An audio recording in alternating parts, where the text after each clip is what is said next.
खेती मध्यम व्यापार लिखित चाकरी भीख लगाओ। ये बात किसने कही थी? ये पूर्वजों ने कही थी। खेती सबसे उत्तम है, लेकिन हमारे देश में खेती को पिछड़ गई। जब तक इसको हम प्रथम स्थान पर ही लेके आएंगे तो देश की बेरोजगारी दूर नहीं होगी। इसके अंदर हम सब मिलकर काम करेंगे। अब जैसे यूनिवर्सिटी आ गई, हमारा संबंध जापान से भी है, अब ऑस्ट्रेलिया से भी है, या हमारा इंग्लैंड से भी है और अमेरिका से भी है। ये हमारे डॉक्टर साहब की, प्रिंसिपल साहब जो है, वाइस चांसलर साहब का प्रयास है। अब ये प्रयास करेंगे। ये जैसे हमारे विधायक जी ने भाषण दिया, कई विटामिन चाहिए, लेकिन कार्बोहाइड्रेट तो अनाज से चाहिए, गेहूं से, चने से। तो शरीर तो जो खून का जो बढ़ना सिस्टम है वो अनाज से होता है।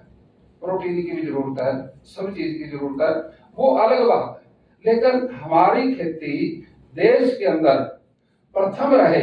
हरियाणा कृषि प्रधान देश है, प्रदेश है, और देश कृषि प्रधान देश है।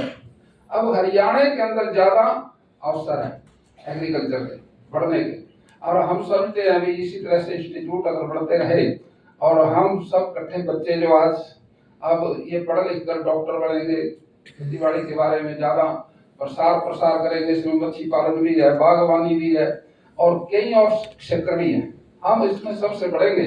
मेरे को तो लिख के दिया था ये कुछ और मैं बोल गया कुछ और अब मैं तो अपने तरीके से बोल गया।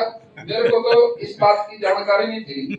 मैं तो पहाड़ी हूँ, मैंने अड़ चलाया, लेकिन आज कृषि मंत्री बन गए। इस बात की जानकारी हमारे को नहीं थी। भाई खेतों में पहले 10-10 हड़ थे, 8-8 हड़ चलाते थे। सवेरे हम रोटी लेके जाते थे हड़ियों की, उसमें पेड़ी भी थी बैलों की, 1-1 2-2 पेड़ी थी, और आड़ियों को लस्सी के साथ मिश्री रोटी गठा और नमक, ये हमारा डाइट थी। लेकिन अगर हम सोचे पूर्वजों का जो सिस्टम था वो आज भी इस समय भी वो प्रशंसनीय नहीं है। यानी कि जो आज डेवलप हुआ वो तो बीमारी है, और जो पूर्व में था वो स्वस्थ था। हम मोटा अनाज खाएं, ये प्रधानमंत्री जी ने कहा। मोटा अनाज कैसे है?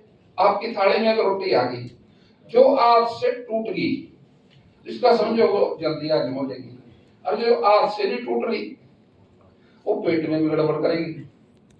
वो एक किस्म का ये टेस्ट है।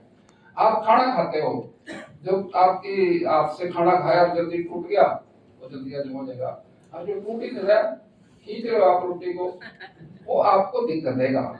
इसलिए गेहूं हमारे को ज्यादा नुकसान देती है और मोटा अनाज हमारे को फायदा देता है।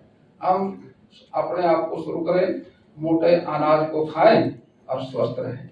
आपको ना शुगर होगी ना बीपी होगा, आप ठीक रहोगे, स्वस्थ रहोगे। और खेती बाड़ी के फल फ्रूट जो आज हम बागवानी के इसमें आए हैं, ये महाराणा प्रताप के नाम से सिफारिश मैंने की। क्यों की थी? हमारे देश के बहुत महापुरुष हुए हैं। अब जो वीर योद्धा है, अब शिवाजी महाराज है, आप जानते हो 280 लड़ाई लड़ी, एक गिनिया है, तो क्या उसके नाम से संस्था नहीं होनी चाहिए? और महाराणा प्रताप एक ऐसा युद्ध लड़ा जो अपने से ज्यादा ताकतवर था।